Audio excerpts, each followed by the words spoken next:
Olá, meus amigos, estamos aqui de volta e hoje eu vou lhes falar de um novo assunto que é o Sistema Financeiro Internacional. Mas um lembrete, entre no YouTube com meu nome, Gilberto Andrade de Abreu, e você verá lá uma série de aulas e de comentários nossos sobre os mais variados assuntos. Então hoje eu vou lhes falar do Sistema Financeiro Internacional. Bem, nós temos que retroceder, como quer o professor italiano que lecionava nos Estados Unidos, Giovanni Arrighi, falecido há pouco tempo. Ele escreveu um belo livro sobre as finanças internacionais, chamado de O Longo Século XX. E é curioso porque o grande historiador Eric Hobsbawm, britânico, escreveu esse livro que é clássico, sobre o século XX também, que se chama A Era dos Extremos e que tem o subtítulo, O Breve Século XX, ou na verdade o Curto Século XX. Se estivermos numa livraria, então nós podemos ficar na dúvida, o século XX foi longo ou o século XX foi curto? Mas aqui o que difere é a visão dos historiadores, A visão de Hobsbawm, como historiador, é de que o século XX foi marcado pela bipolarização entre o capitalismo e o comunismo, desde a Primeira Guerra Mundial com a Revolução Russa. E desde a queda do Muro de Berlim, essa polaridade, essa bipolaridade, se encerrou. Então, segundo Hobsbawm, o século XX começou mais tarde e terminou mais cedo. Isso porque, numa outra trilogia dele, a Era das Revoluções, a Era do Capital e a Era dos Impérios, ele chamou o século XIX de século longo, porque, diferentemente do XX, o século XIX começou com a Revolução Industrial e a Revolução Francesa e terminou na Primeira Guerra Mundial. Então, durou mais do que um século cronológico. Pois bem, o século XX começou na Primeira Guerra e terminou com a queda do Muro de Berlim, a reunificação alemã e o fim da antiga União Soviética. Fatos que ocorreram e que ninguém previu em 1989, 1990 e 1991. Então, de 91 para cá, nós estamos vivendo uma nova história? Sim. Aliás, a palavra que caracteriza a nossa época, é a palavra que é a mais usada em vão e que se chama globalização. Que a partir de 91, não havendo um antagonismo ao sistema capitalista, uma onda divergente, o capitalismo assenta o seu domínio definitivo sobre o mundo como que vivemos até hoje. Agora, voltando ao livro do Arrighi, O Longo Século XX. Na verdade, aqui ele se inspira noutro historiador, o grande historiador francês da Escola dos Anais, chamado Fernand Braudel. Fernand Braudel trabalhava com tempos longos, ou de longa duração, longue durée, como se diz em francês. E nesse livro admirável sobre as finanças internacionais, ele remonta às origens desse sistema das finanças internacionais na história desde o início do mundo moderno. Então ele vai dividir esse tempo histórico em séculos longos, que realmente duraram mais que um século cronológico. Ele começa, então, no início da Idade Moderna, no século XVI, que ele denominou de o século dos genoveses.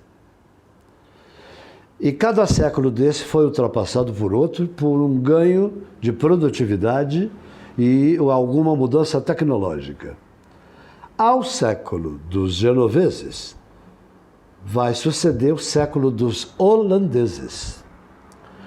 Os holandeses criaram, né, o comércio mundial no século XVII. As primeiras empresas globais, global players e global traders, eram holandesas.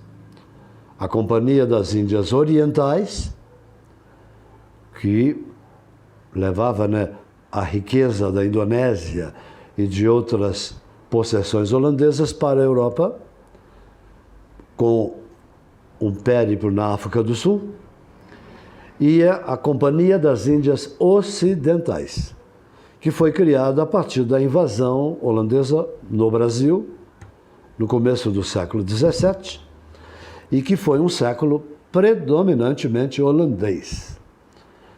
Os barcos holandeses, mais de 50 mil, singravam os mares do mundo com essas gigantes comerciais das companhias das Índias, orientais e ocidentais.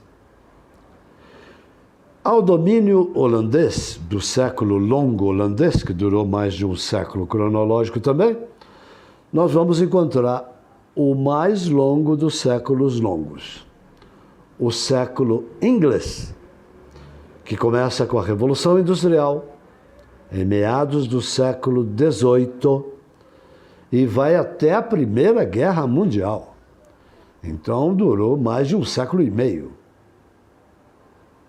onde os britânicos, né, criaram, né, o império onde o sol nunca se punha, o British Empire. E é curioso como é que aquele império que dominava o mundo inteiro, onde o sol nunca se punha, pôde ser superado, né?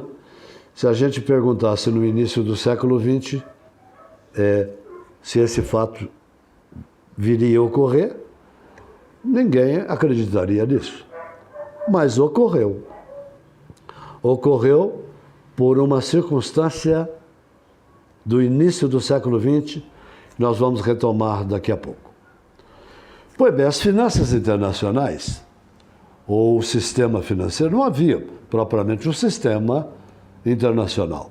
Havia o domínio de grandes bancos e financistas, como a família Rothschild, que dominava casas bancárias em várias capitais da Europa, e praticamente nada acontecia no mundo sem a anuência desses banqueiros judeus da família Rothschild. Então não havia propriamente, né, uma organização financeira internacional. Havia, sim, grandes bancos, né, que controlavam a produção, né, como diz o Hobsbawm na Era do Capital. Em meados do século XIX, houve a união do capital industrial com o capital banqueiro, fazendo surgir então ali o chamado capital financeiro, que estamos sob o domínio dele desde então, desde meados do século XIX. Vamos então para o final do domínio britânico. De maneira inesperada, sobretudo por conta de uma investida militarista da Alemanha, que, claro, ela foi subtraída, né, no domínio colonial do mundo, a Itália também, né? Ela não possuía colônias onde pudesse desovar seus produtos e também onde pudesse extrair matérias-primas. Ao contrário, né, dos franceses, dos ingleses, que tinham colônias ao redor do mundo. A militarização da Alemanha vai levar a uma mudança também de atitude por parte da Inglaterra, ou a Grã-Bretanha, se preferirem. Essa militarização não podia chegar a bom termo. Era como se no início do século XX a gente dissesse que essa militarização fatalmente levaria a uma guerra. Ninguém sabia quando ela iria ocorrer. E ocorreu. foi como que uma profecia anunciada. Aconteceu depois da crise balcânica, né, que começa em 1912, mas estoura, né, em junho de 1914 e com a deflagração da Guerra Total em agosto de 1914. É a Primeira Guerra Mundial. Pois bem, como os interesses britânicos, como eu disse há pouco, estavam espalhados pelo mundo e o domínio britânico sobre o mundo se sustentava em duas bases. Primeiro, com o déficit comercial da Índia. Aliás, a Índia era a sustentação basilar do Império Britânico. Antes, né, os britânicos fizeram da Índia, que era o maior produtor de tecidos do mundo, importadora de tecidos. É a luta, né, que houve entre a indústria e o artesanato. A Índia vai ser transformada na maior colônia britânica. Agora, os interesses britânicos também estavam espalhados pelo mundo inteiro, e o mundo todo praticamente devia aos ingleses, por conta de investimentos pesados, né? Notadamente em ferrovias. Por exemplo, o maior credor da Inglaterra, no início do século XX, o maior devedor da Inglaterra, que estava endividado com eles até as tampas, eram os Estados Unidos da América. Porque os grandes investimentos que dotaram os Estados Unidos de uma magnífica infraestrutura, sobretudo de ferrovias, foi financiada por bancos britânicos. A dívida americana era absurda, coisa de bilhões de libras. Estoura a guerra e o que vai acontecer? A princípio, os Estados Unidos não participaram dela. Mas os Estados Unidos se tornaram, desde o início da guerra, no grande fornecedor de veículos, de máquinas e, sobretudo, de comida.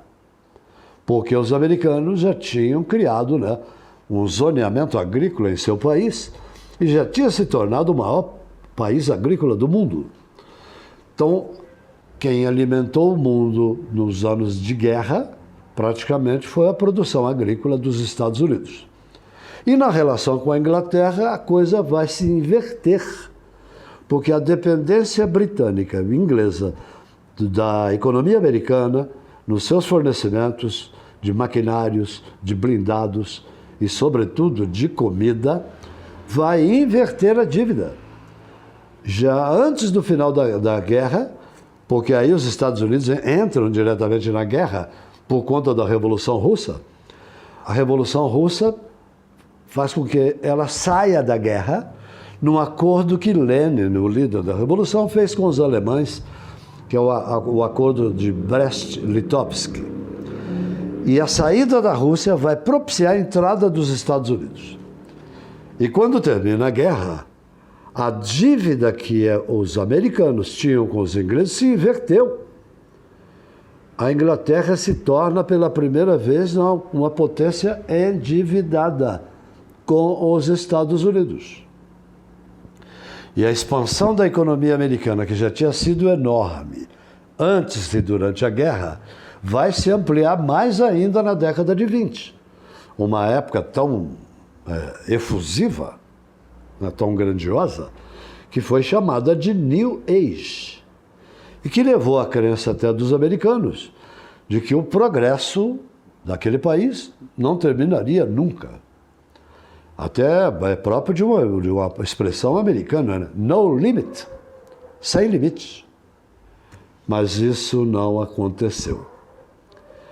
No auge dessa prosperidade americana, em 1929, a maior economia do mundo, que já era americana, entra em colapso e leva o mundo junto.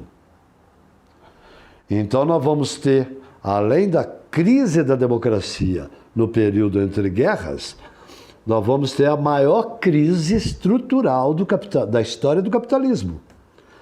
É a maior crise em longo prazo que já acontecera.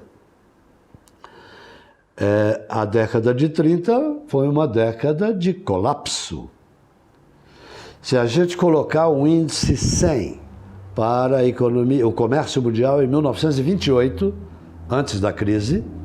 No auge da crise, em 1933, o índice CEI caiu para 14. Quer dizer, o comércio mundial desapareceu. Desapareceu. É aí que vai ocorrer uma mudança importante, né? O governo americano vai investir pesadamente no programa do presidente Roosevelt, Franklin Delano Roosevelt, em pesados e grandes investimentos que vão dotar o país da melhor infraestrutura do mundo na década de 30. Por isso que Roosevelt vai, inclusive, se eleger sucessivas vezes, né?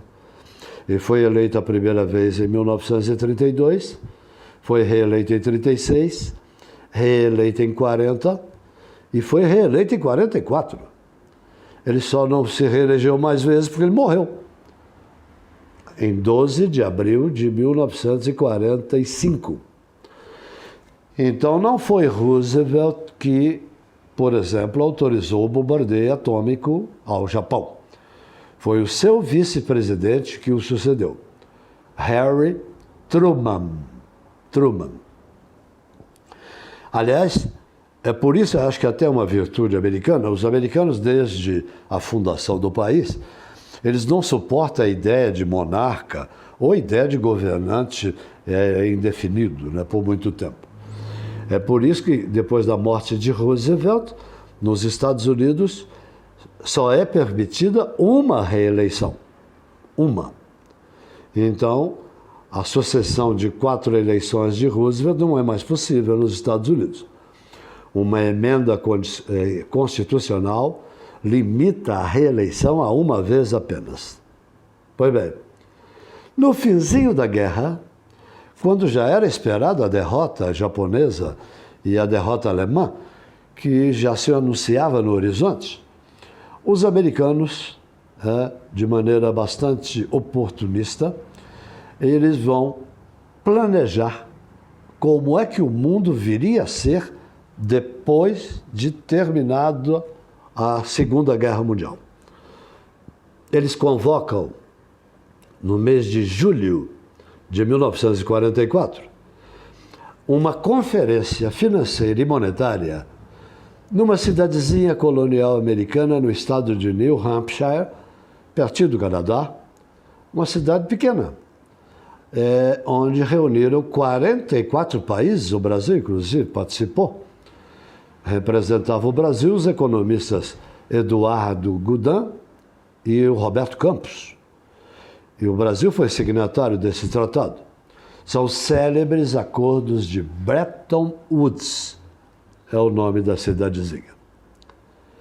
Ali foi criado o sistema que viria a funcionar, e funcionou, e funciona, desde o final da Segunda Guerra Mundial. Em Bretton Woods foram decididas coisas que antes não havia. Não havia regulação alguma na economia mundial antes da Segunda Guerra. Essa regulação começa em Bretton Woods. É ali que foi criado o Fundo Monetário Internacional, que regula empréstimos e pagamentos no mundo, o Banco Mundial, um sistema que pudesse organizar o comércio mundial, com uma instituição que hoje não mais existe, que era o GATT, General Agreement of Tariffs and Trade, Acordo Geral de Tarifas e de Comércio. Essa organização foi substituída, em 1995 pela atual Organização Mundial de Comércio. Pois bem, essas organizações criadas no final da Segunda Guerra Mundial é que vão estabelecer a ordem do sistema capitalista, do mundo capitalista, depois da Segunda Guerra Mundial. Pois bem, mas aí aconteceu uma coisa interessante. Os Estados Unidos tinham aí uma vantagem econômica sobre o mundo extraordinária.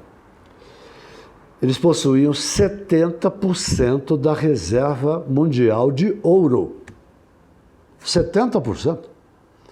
Então era o único país capaz de, por exemplo, e eles vão fazer isso depois da guerra, de reconstruir os demais.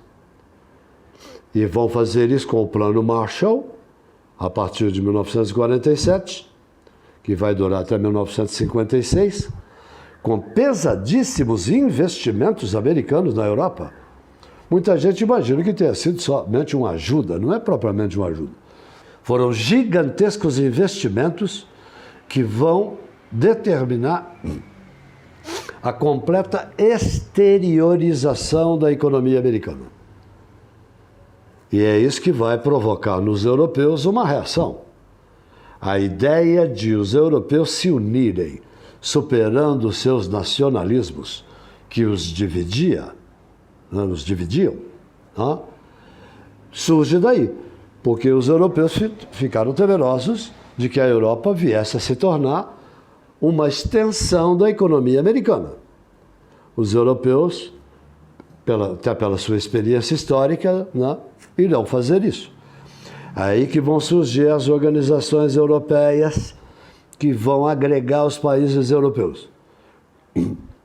Começou com o Benelux, desde 1945, que foi a reunião da Bélgica, Holanda e Luxemburgo, que vão dar o exemplo aos demais, e vai inspirar os ministros franceses, Jean Monnet e Schuman, a criar em 1950 a Comunidade Europeia do Carvão e do Aço, uma organização de trocas recíprocas de recursos naturais entre os europeus, coisa impensável em épocas históricas anteriores. E isso foi tão bem sucedido que vai dar origem ao Mercado Comum Europeu em 1957, com o Tratado de Roma, e que deu origem à atual União Europeia, que é a maior reunião econômica de países da história. Agora, com a saída do Reino Unido, do Brexit, são 27 países que continuam como seus membros. Pois bem, na exteriorização da economia americana, esses investimentos americanos na Europa e depois no Japão, a partir do Tratado de São Francisco, em 1951, vão multiplicar, as empresas americanas vão se instalar mundo afora.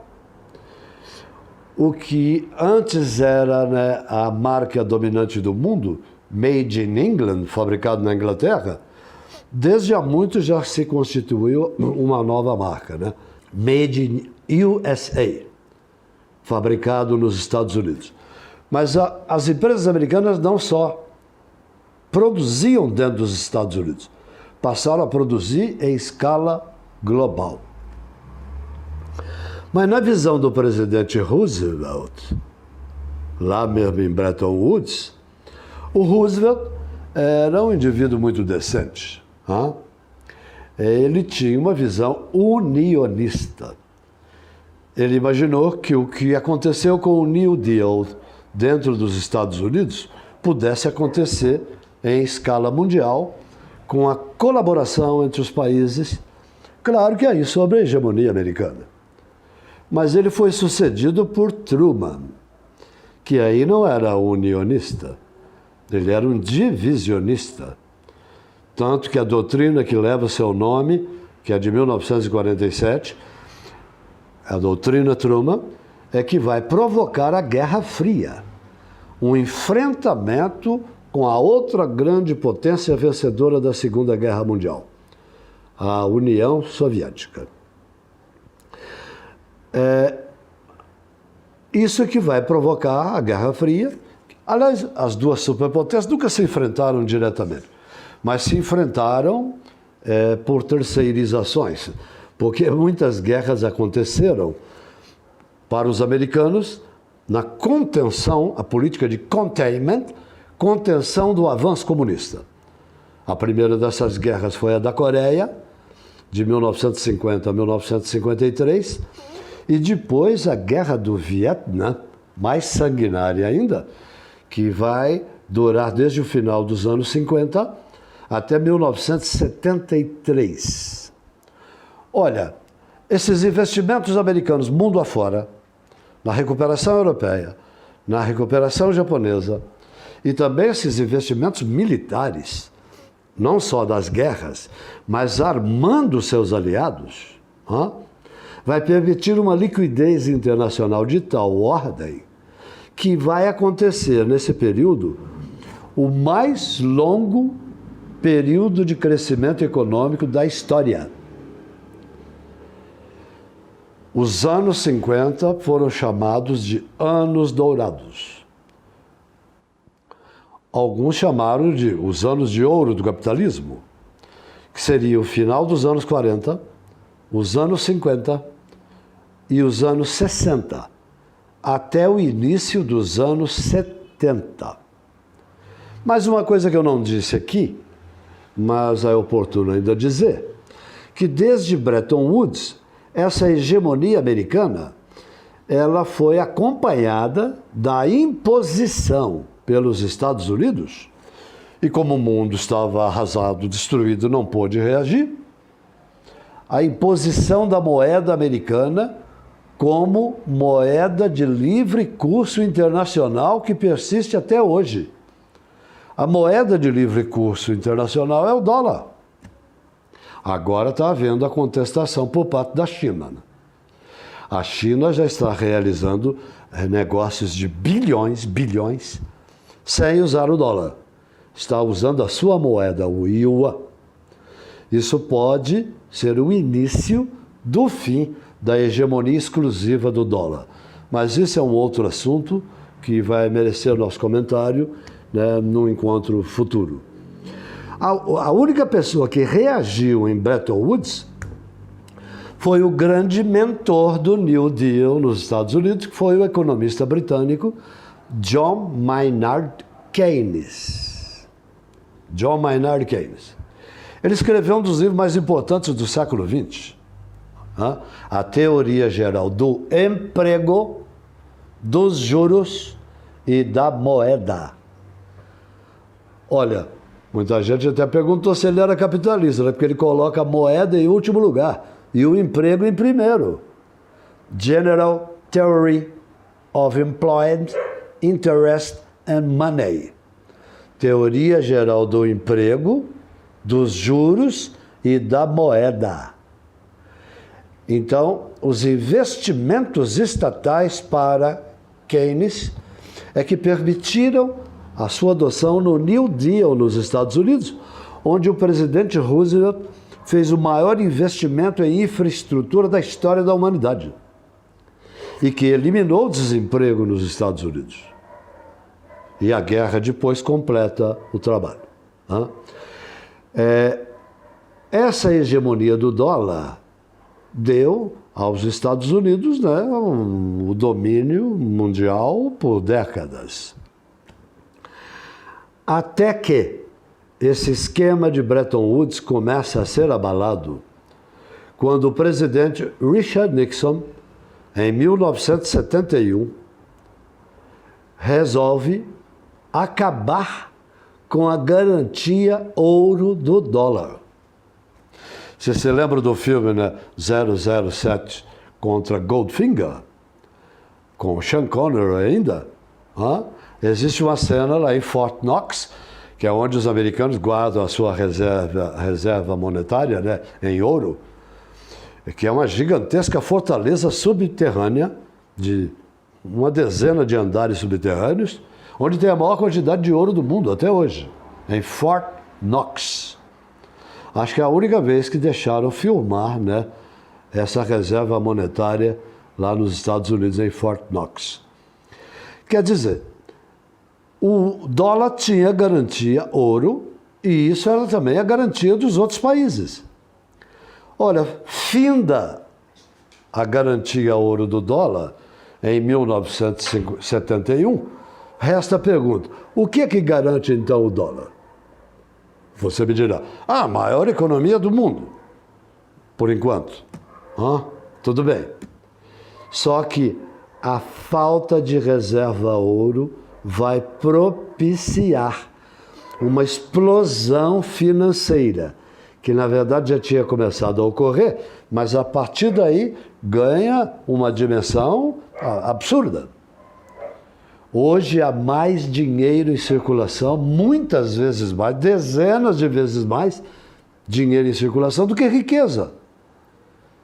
Essa é a grande pergunta que fica.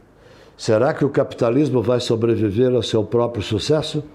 Porque a maior parte do dinheiro que existe em circulação no mundo não tem garantia. Não tem garantia real. Tá? É movimentação financeira astronômica. Agora é o ponto que nós concluiremos numa outra fala nossa. É a grande emergência e o grande enfrentamento que estamos assistindo entre os Estados Unidos e a China, que já é o maior país industrial do mundo e agora quer se tornar também uma equivalente potência financeira. Isso poderá abalar o poder exclusivo dos Estados Unidos. Até a próxima.